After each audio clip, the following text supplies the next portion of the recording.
Carlos Alcaraz defeats Daniil Medvedev, meaning he now tops the group and will be playing Novak Djokovic in the semi-final. That's right, for one more time in 2023, we are going to get Carlos Alcaraz versus Novak Djokovic. It is the semi-finals of the ATP finals. It is number one versus number two, the best two players on tour, and we've seen some fantastic matches so far this year. They have all of the Grand Slams between them, Djokovic with 3, Alcaraz with 1, and I think this match is going to be super tight. Of course, Novak Djokovic got through the group yesterday after Sinner was able to defeat Rune, meaning Djokovic finished second in the group. Alcaraz, after beating Daniil Medvedev, topped the group. And I know there was some talk on maybe Alcaraz not even making it out. And I know Ben, I'm going to have to call him out, said Carlos Alcaraz is the 8th best player at the ATP finals. And he didn't give him a chance in hell. But I'm glad he's been proven wrong, and I'm really hopeful that we are going to get a massive matchup between these two, and I think it's going to be awesome. Reading what Carlos Alcaraz has to say about Novak Djokovic, he said, "It's one of the most difficult challenges I'm going to face, facing Novak in the ATP finals, a tournament he's won 6 times. Obviously, Novak is Novak. He's the best player in the world right now. He only lost 6 matches this year. That means he's unbelievable. I'm going to put my best tennis. I'm going to enjoy the same way I've been doing these last few matches. I'm excited to face Novak." And I think he's going to go into this one with a lot of confidence, because it feels to me a little bit like the Wimbledon final. Alcaraz isn't really given the biggest of chances on an indoor hard court to beat Novak Djokovic come the end of the year. He wasn't given the most of chances to beat him at Wimbledon. Playing on grass, never really been Carlos's thing. He's so new to it. I know he won Queens, but then to win Wimbledon so early on is insane. And this feels a little bit like that one. Roland Garros, when Carlos Alcaraz lost to Djokovic, he was in fact favourite for that one. So it seems like with him being the underdog in the matchup, I think that gives Carlos Alcaraz a really good advantage in the match. I think it helps him going in without the expectation from everyone that he's going to win the match. Looking at this one here, so we've spoke about some of their previous matchups. The head-to-head is in fact 2-2, and the last time they played, Novak won in a 3rd set tiebreak. It is world number 1 versus world number 2, like I said, and we've got the caption here: the legend versus the young superstar. I'm really interested to hear what you guys have to say. Do you think Novak Djokovic will win this match easily, or do you think Carlos Alcaraz could end the season on a massive high and surprise a lot of people in doing so? I'm not in fact going to be giving my prediction here today on this video. If you want to hear my prediction, join me and Ben for an extended podcast later this evening where we'll go through both semi-finals and give all of our preview and predictions.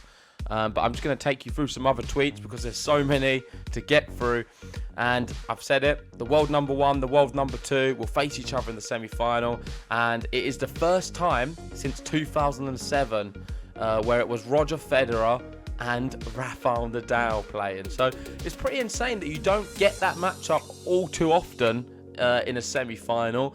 In fact, you don't even get all of the top 4 players playing. So for the 4th time since 1990, number 1, 2, 3 and 4 will feature in the semi-finals. So we had it in 1990 with Lendl, Agassi, Edberg and Becker.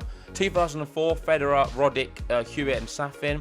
And 2020 was Djokovic, Nadal, Thiem and Medvedev. So, I mean, in recent years, it's very rarely happened. Since the year 2000. And we're seeing it now in 2023 with, of course, Djokovic, Alcaraz, Sinner and Medvedev. So them 4 in the semi-finals. So it doesn't happen often at all, and I think that makes it extremely exciting because it is the best 4 players on tour at the moment. I don't disagree with the rankings at all, and in theory we should get the most exciting matchups because I think all of them are going to be really close. Looking at this one here, so 2006, making his ATP Finals debut, world number 2 Nadal, 20, loses his first match and wins the next 2 to set up a semi-final clash with Roger Federer. And then if you wind on 17 years to 2023, we have Alcaraz making his ATP Finals debut. He is world number 2. He's 20 years old and he loses his first match and wins the next 2 to set up a semi-final clash with number 1 in the world, Novak Djokovic. So even more parallels here with Rafael Nadal. It seems to be the story of the last 2 years. Everything Alcaraz is doing is about 15 years later than what Nadal did it. So he's certainly in good company and he's in a very good trajectory to do some incredible things in this sport. I've done that one. So moving on to this one here. So the semi-final matchups, we have the top 4 players in the world, 2 of the 3 best rivalries in 2023. A rematch of the epic Wimbledon and Cincinnati finals, and Daniil Medvedev facing an Italian in front of a raucous Italian crowd.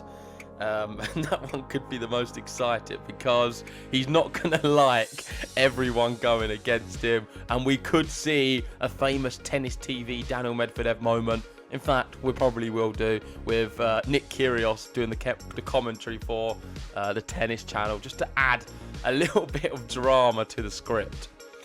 It's a great script and it's great matches. We will be covering all of them on the Game to Love channel, so please make sure, if you haven't already, hit the subscribe button and like this video to be alerted when we go live next.